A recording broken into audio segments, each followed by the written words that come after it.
3 weeks to go to the second general election under the new constitution. But we still have to deal with the challenge of delayed timelines and also other challenges such as issues around transparency. We have a problem of insecurity and violence, particularly in some areas, which will have implications for participation and perhaps disenfranchisement of voters. We know that a state of emergency has been declared in parts of the country such as Lamu, and we don't know what preparations are being made to make sure that voters can actually vote. We would remind the IEBC that you have baggage, you have heavy baggage.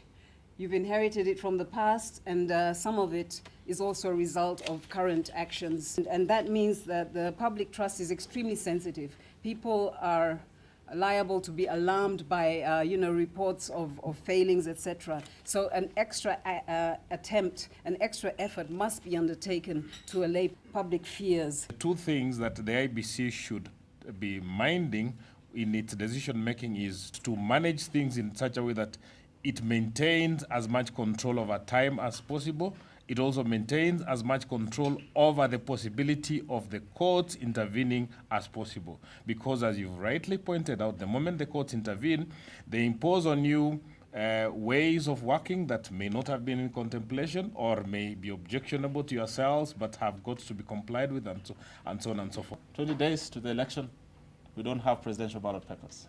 And we read a lot of things.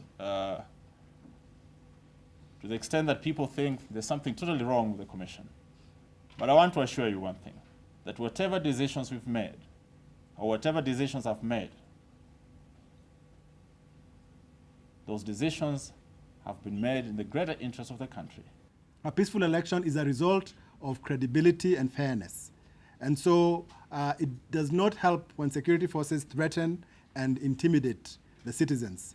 The citizens have their right to cast the ballots, to monitor the process, and where necessary, to protest where they see injustices.